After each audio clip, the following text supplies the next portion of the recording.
That is, if it's worth $300,000, we'll give you 300 plus 20% more. We'll give you $50,000, $60,000 to move in. And you'll never guess what happened. People were willing to do that. And they did a whole lot of them. And so as they started to do that, then Fannie Mae, they took those mortgages and they bundled them, because the leadership discovered that they could sell these to anybody in the world. After 50 years of reputation, people trusted their integrity. And so they would do this to these rotten loans and mix them in with the good ones, and they'd throw them up in the air, and the central banks all over the world would buy them, insurance companies, Solomon Brothers, Lehman Brothers, these people that were investment houses. They had the investments of other people to see where they could get a good, safe return, and they would buy those. And the head of Fannie Mae, a fellow by the name of Franklin Raines, and Jamie Gorelick was on the board. They discovered that this is really simple. This is really simple. They get paid according to how many of these loans they process. So they'd call up their friends out in Chicago or wherever and say, do you realize that if you will just get a person to sign on a mortgage, just sign there, we'll buy the mortgage from you. So if you're a realtor or you're a local banker, don't you worry about it. You're going to be in good shape.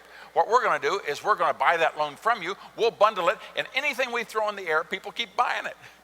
And so they started to accelerate that. More and more and more and more, and they made a lot of money. Let me show you how much money they made, because as I thought I had their income in there, and I'll tell you how much they made. The head of it, Franklin Raines there, he made $330,000 a week, every week for 6 years. And so he finally just got tired of counting his money, so he retired and put in some other folks. And in the process of making these loans internationally, people started to open up the bundles and began to see, well, some of these aren't so good. Some of these people aren't reliable. They lack integrity. I don't think I want to buy them anymore. And so when the international folks about 2 months ago said, I don't want to buy those Fannie Mae mortgages, then the values of them collapsed. And when they collapsed, all these people that held them, their background, their reserves collapsed in value as well. And because of the lack of integrity of just a handful of people, it's impacted banks, insurance companies around the world. That's why it's essential for us to know who we elect to office and what kind of people we are and who we're dealing with. Now, let me just come back to you in a minute. There's a standard for that.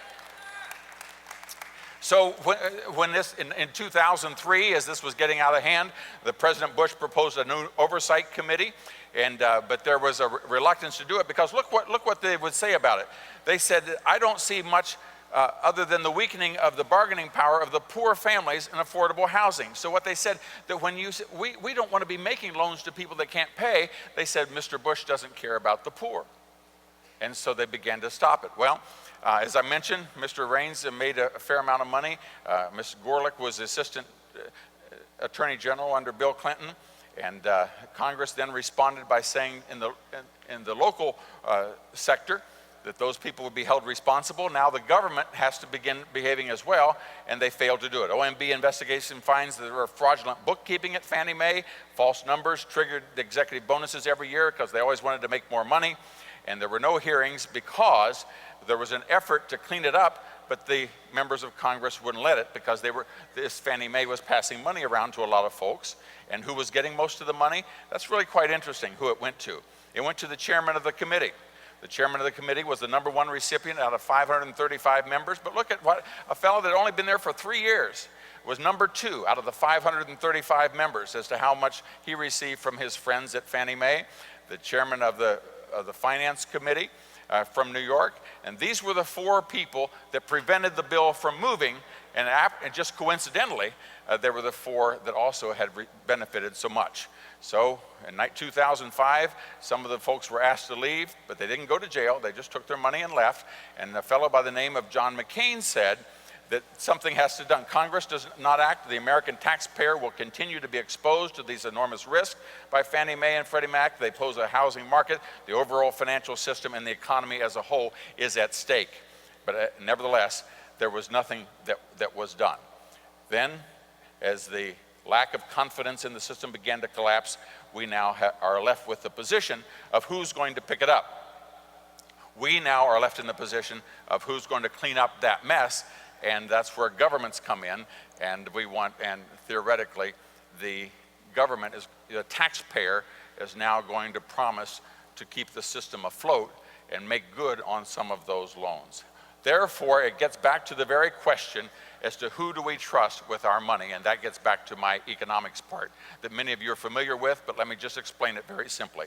That is, if you walk into a restaurant and you have $100 and the most expensive thing on the menu is $99, you can buy anything on the menu.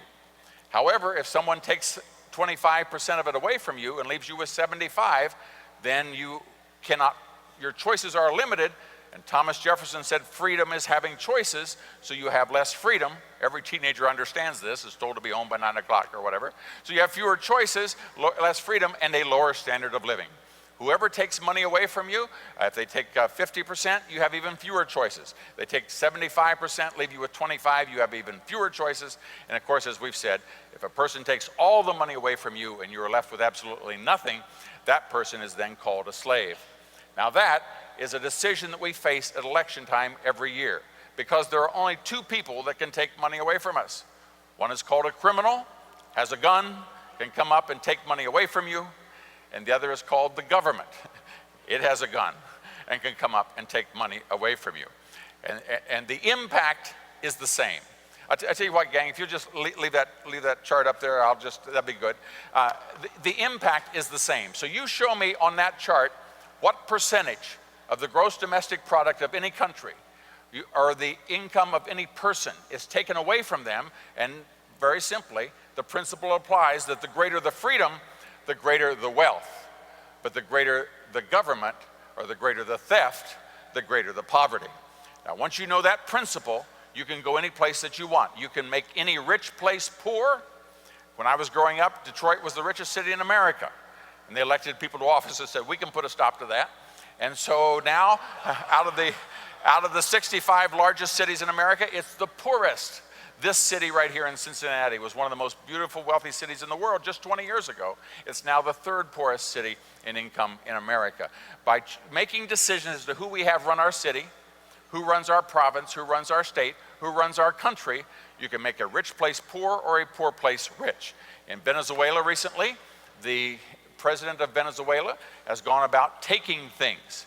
Now, that's exactly what a criminal does. A criminal takes things. And when you take things, I can go over here to a jewelry shop and knock out the window and stand there and pass out all the jewelry to people going by, and they will love me for a brief period. But very shortly, there will be no more jewelry store there when people steal. And that's what politics is simply all about. When you steal, when you take from people, you discourage production. Let me give you this example. I'll tell you what, just leave it all up there. They know what I look like, and this is a lot prettier than me. So we'll just, so let's take, for example, Korea. North Korea, when they divided the country at the 38th parallel, the Korean people are the same. They speak the same language, culture, heritage, everything's the same. But at the end of the Korean War, North Korea got socialism.